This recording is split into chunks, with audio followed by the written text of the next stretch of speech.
would join us and sing this song. All the glory belongs to you. All the glory belongs to you, oh God.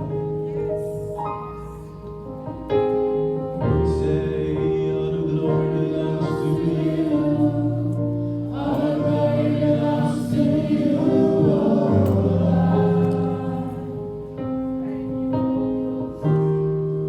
All the glory belongs to you. All the glory belongs to you, oh God.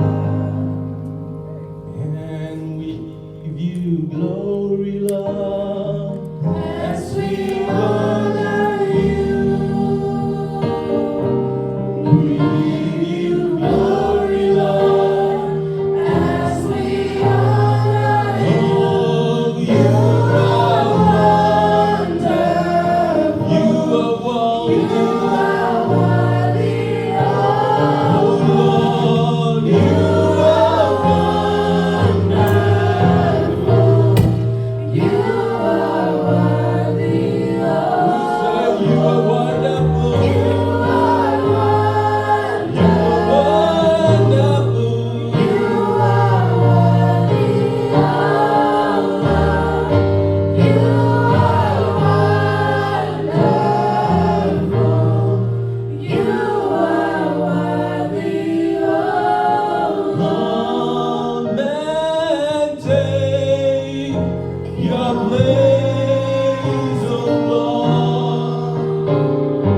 Come and take your place, oh Lord. We say in our lives, come and take your place in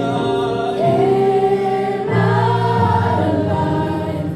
Come and take your place. So, our Heavenly Father, we say this morning in this service, you shall take your place. As you have already did from the beginning, we say you shall continue to take your place. We pray that this moment we shall feel your presence, we shall see your presence, and we shall take your presence all with us in Jesus' name. And this morning I release myself unto you. Those people don't want to hear from me, they want to hear from you. Oh Lord, I pray that this morning you shall speak to them in the name of Jesus. More of you and less of me in Jesus' name. In Jesus' mighty name we pray. This morning I'm going to be speaking quickly on our theme, which is push, pray, praise until something happens. I know we have often said pray until something happens, pray until something happens. But this morning the youth are like bringing another set of inspiration to us. They're telling us to not only pray until something happens, but we should also praise until something happens. Praise God. And in a little less than 30 minutes right now, I'm going to be speaking on the wonders in praise. Because if the youth are telling us to praise until something happens, that means there is something in praises that is making something to happen. So they can't just tell us to just praise until something happens if they don't know that there is a power behind praises. Praise God. I would like us to go to the book of Psalm 150. We're going to be reading verse 1 and 2. Psalm 150, verse 1 and 2. If you dare say hallelujah. Okay, I read. Praise ye the Lord. Praise God in his sanctuary. Praise him in his firmament of his power. Praise him for his mighty acts. Praise him according to his excellent greatness. This Bible verse is telling us the reasons why we should praise God. It's not saying praise God because of what you want. It's not saying praise God because of what you have done. Now, real quick, there's a difference between praising God and giving thanks. Giving thanks is you telling him, Lord, I thank you for what you have done for me, and also reminding him of what is left. Like, yes, you've done this, thank you, I appreciate it, but then I still want this and this, and I know you are more than capable to do it. That is being thankful. That is thanking God and giving thanks. But praising God is something that is totally different, because this does not concern you. It is all about God. And that is why Psalm 150 verse 1 and 2 is telling us, first of all, praise the Lord. Why should you praise him? It's telling us praise him. Where should you praise him? Anywhere. Where is the sanctuary? Your body is the sanctuary of God. The Bible says that. So praise him in his sanctuary. Praise him in the firmament of his power. Now, this Bible verse 1, hasn't even said anything about us. He has only saying praise him because he is God. Praise him in his sanctuary. Praise him. It's just him and him, all about him. Verse 2 continues and says, praise him for his mighty acts. Praise him because he's more than capable. Praise him because he's God. Praise him because this is what he do. Praise him because he's the creator of heaven and earth. Praise him because he makes the firmament stay up there without no pillars, without nothing holding it.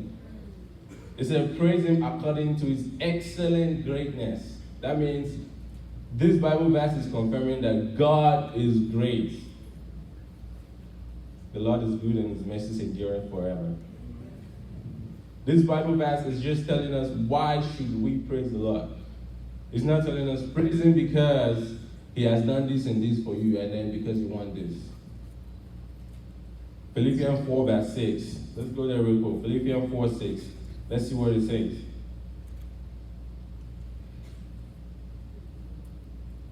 Philippians 4 6 says, be careful for nothing. I'm reading from KJV again. Be careful for nothing, but in everything, by prayer and supplication, with thanksgiving.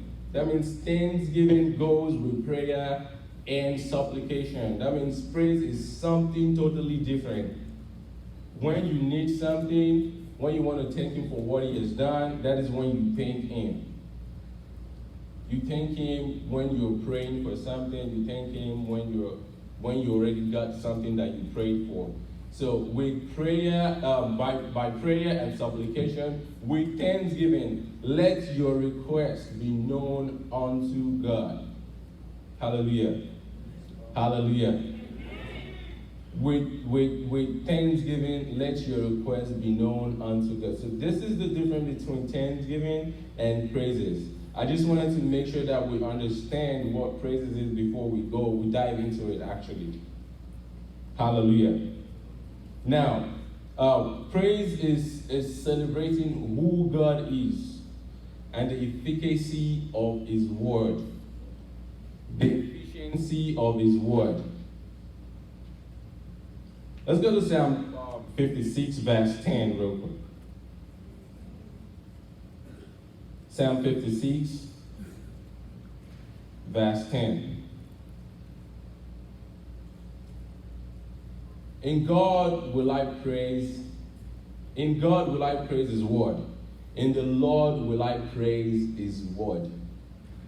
The Bible says, I honor my word even more than my name. That means God honors two things the most, his word and his name. But he puts his word first. He says, my word will never return to me unvoid. He puts his word before his name. So if we are praising him according to his word, there is no how something would not happen in our lives. That's right.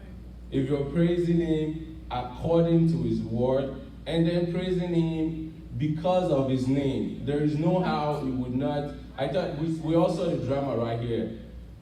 People were coming and they were just asking until somebody came and he was praising him and he said, I don't want anything, I just want to praise you, I just want to keep praising you. Look at what happened.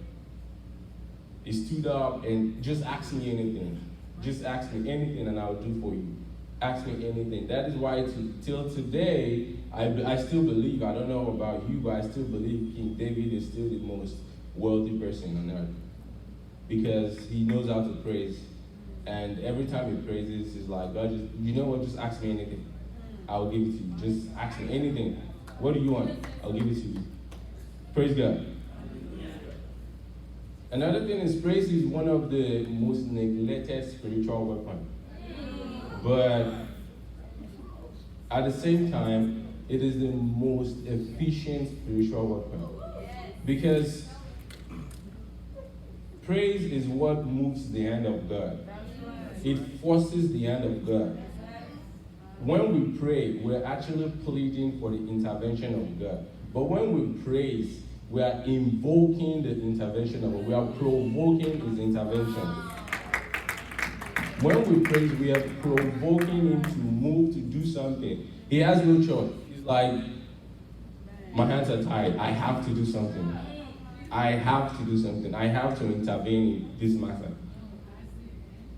Daniel prayed, and for 3 weeks he was waiting for his response. I'm sure if David praised at the same time, probably the next hour he will get his answer.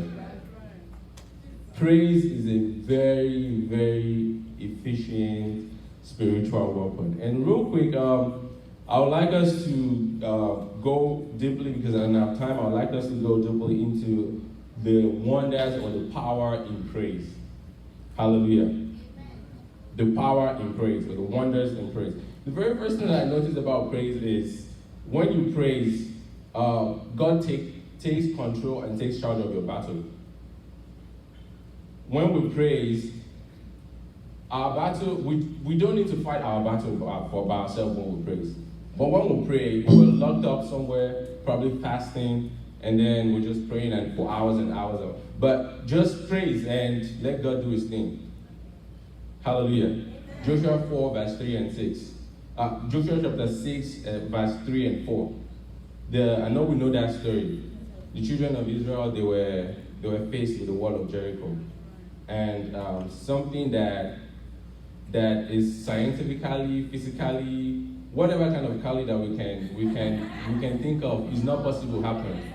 It said, put the priest at the front, and then put the men with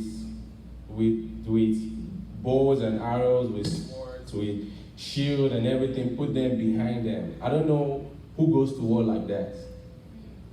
I don't know who goes to war with their most lazy men in front and put the men of war behind. But God said, yes, that is what I want you to do. Put the ones that are praising me, the ones with trumpets, the ones with the drums, the ones with the cymbals, put them in front with the Ark of Covenant, and then put your men of war behind them. It seems like something that is very, very stupid. Like, it seems like a stupid war strategy, war plan. Like, that is, to me, that is so dumb. But God was in for something. It was like, it's not because you guys know how to fight, though. It's me, it's because I was there. That is why. And then He told them, go around that wall every day. Just don't even sing. Just blow the trumpet and then let the people shout. Just blow the horn like boom, and then everybody just shout. You don't even need to. Don't stress yourself about looking for a praise lineup. No, I don't want. Just shout. Just shout. That's it. He just said, just shout. And then they did that for 7 days. Then on the seventh day, the victory was right in their hands. Hallelujah. Amen. So if we learn to praise, God is ready to take over our battle. And not just take it over, because God never loses a battle. He always wins. He's ready to take over and win. He never loses a battle. Hallelujah. Amen. Secondly, when we praise, we can praise our fulfillment of prophecy. There is fulfillment of prophecy in praise. Real quick, I'll tell a story of how I get to this country, or how me and my mom got to this country. We have been denied visa about 2, 3, maybe 4 times. We've been going to the American embassy. And then at the point I'm like, you know what's the big deal about this America thing? I don't even want to go anymore. Just the Ashakara is too much. I just sit down in Nigeria. And I told my mom, you know what, I don't even stress yourself. We don't need to go to this America. Let's sit down in Nigeria and just do what God wants us to do. And funny enough, they sent another interview to us, like, oh, come in for another interview, and then we went. But before we go, every time before we go, we always go to the church and come in front of the altar and say, oh God, we're going to take control. And then we go. And then this final one, I was in school and then my mom called me, oh, we have an interview, come over to Lagos and let's go. I went to Lagos reluctantly. I'm like, do you already know the answer? I said, no, so why are you stressing yourself? But my mom said, yeah, let's go. I went, and then we did our usual, come to the church, prayed, and then go. But that day, there was something different that I did, because I was already playing the saxophone by then, and then I went in front of the altar, and then my mom prayed, and then we were going, and then I came back, and then went to the instrument stand and picked my saxophone and went back in front of the altar, and I said, God, this is the promise that I'm making. If you do this, like, this is the last time I'm going, I don't care, this is the last time I'm going. If you do this, I will forever praise you with my instrument. And then something happened when we got to the interview.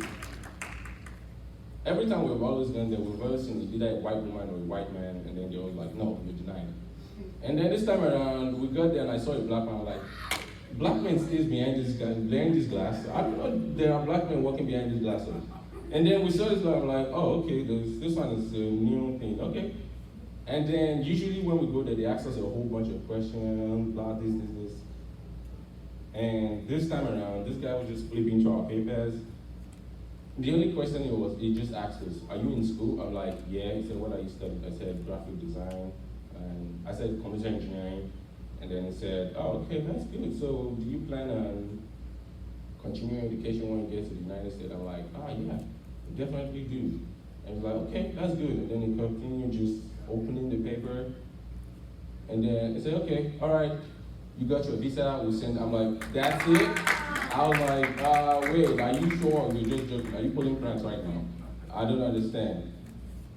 Just because of that one covenant that I pulled with God. Say, God, if you do this, I'm ready to do my part for the rest of my life. Like, I'm ready to praise you, with not just praise you, but with my instrument for the rest of my life. And that covenant, God is still holding on to it up to now. Because every time I remind him of that covenant and I go like, God, I want this, and you remember that covenant is still standing. I promise I will never fail, but I need you to do this again. I always hold God by praise. I always hold him by the hand by praise. Like, God, I will praise you if you do this. I will praise you if you do this. God, it's praise we're talking about here.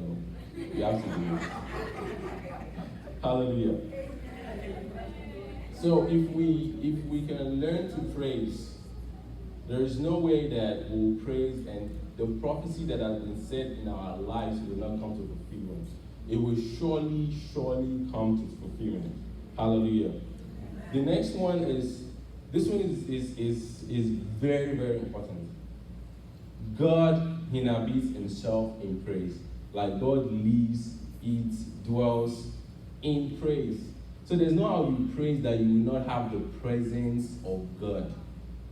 I don't know if we understand that. But the book of Psalm chapter 22, I believe, it says, God inhabits in praise. That means he lives inside praise. If you want to write a letter to God, just address it. Praise is the address of God. You will definitely get to him. Trust me. Trust me, that letter will get to him. Because his residence is in praise.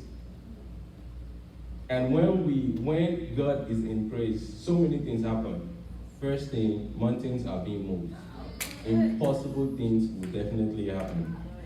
Chains are being broken. Acts chapter 16, verse 26. Paul and Silas were in the prison, and they prayed, nothing happened. And then as soon as they start singing, there was an earthquake. God came down by himself. Like, God just saying, I'm here, what do you want? And then the gates of the prison opened, the chains were loosed, and then they were free to go. They saw the way out. The guard there was still sleeping, snoring. Because it was like, these guys, they are dying tomorrow, so I don't even need to stress myself about them. So, but then they prayed, and then God changed the whole situation around. Hallelujah. And that brings us to the fourth wonders of praise. When you praise, you receive instant answers.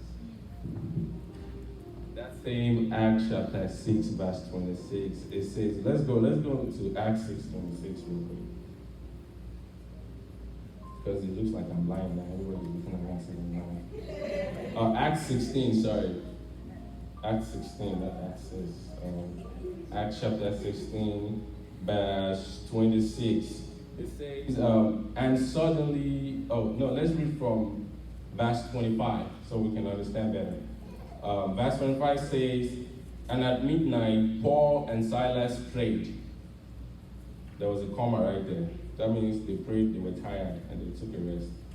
And they said, you know what, let's start singing, because I don't have strength to pray anymore. And then they start singing, not just any kind of song, but they start singing songs of praise. See, it says, and sang praise unto God. And the prisoners heard them. The prisoner probably heard them and was like laughing at you. You die tomorrow, now why are you singing? Just think about your family and how you share your weight for them. Why are you singing here? I'm sorry, this is the way I like to read my Bible. I like to read my Bible and make fun and just create a scene in my head. And it's like, just be thinking about your family. Why are you singing? But they were singing praises to God. And then verse 26, and suddenly, that's almost immediately, there was a great earthquake. So that the foundation of the prisons were shaking, and immediately all the doors were opened. That means they received answers they were praying. They've been praying for hours. They've been praying probably for days that they've been in the prison.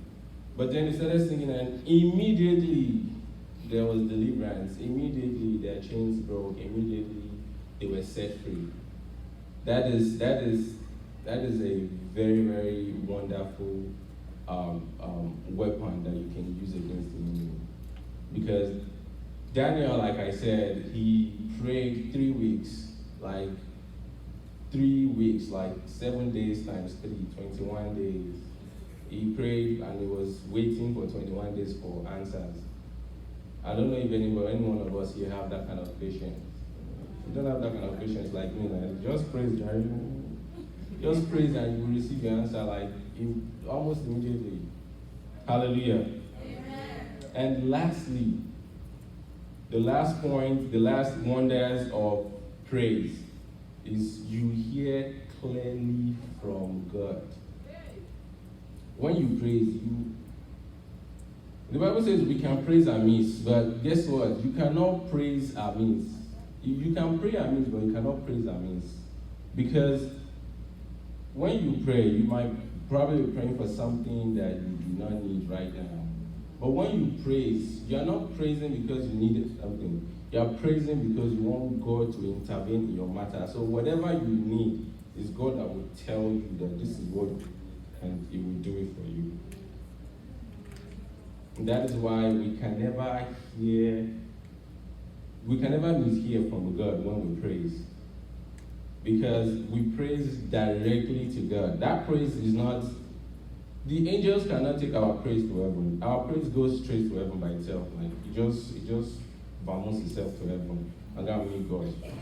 But our prayer is being taken by angels and delivered to God. Like, God, this is His request. And what are we doing about it? And God says, okay, He needs this, He doesn't need this, okay, take this one back. But our praise, when we praise, it says it's like sweet aroma. When we praise, probably God is attending to something and then you're just praising and your aroma just comes and you just smell and go, oh, I need to attend to this one. This one seems more sweeter. If there's anything like that. Hallelujah. So when we praise, we hear clearly from God. God speaks to us and we hear directly and clearly from God. Praise God. Praise the Lord. One of my music mentors told me something sometimes ago. He said, if you are too big for a radical praise, then you probably are too big for a radical victory that you are looking for. So with that, I will leave us in this. On Friday, come 26 Friday, we are having a radical praise in this hall.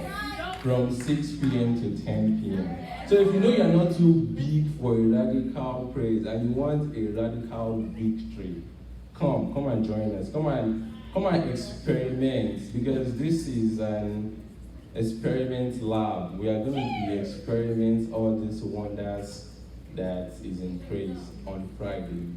Come and experiment. The Bible says, come and taste and see that the Lord is good. Praise God. Before I leave, I want us to practice something. Ronnie, are you ready? I want us to practice something. We'll go back to Psalm 150. This time we're reading from verse 3 to 6. And we're going to be doing whatever it's telling us to do. Can the publication pull that up? Psalm 150.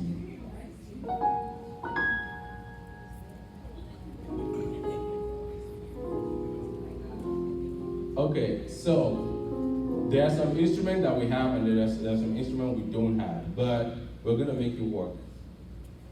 From verse 3 to 6. Thank you. Praise him with the sound of trumpet. We're going to be praising. We don't have a trumpet, but we have a saxophone. Praise him with psaltery and harp. We don't have any of that, but we have something that is related to harp, which is do you have a bass guitar here? No, okay. We'll do it with that.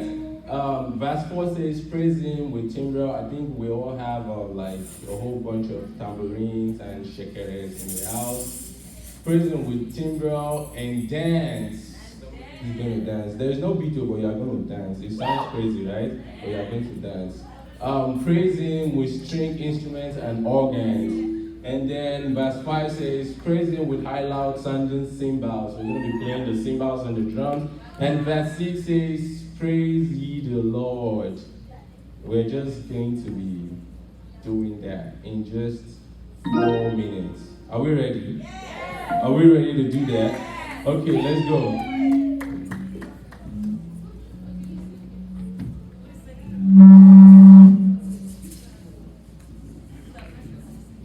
Hallelujah. Hallelujah. Are we ready?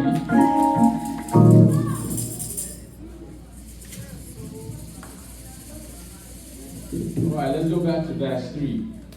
It says, praise him with high sounding trumpet. We have a saxophone. We're going to be praising him with a saxophone right now. Are we ready?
says, let everything that has breath praise the Lord.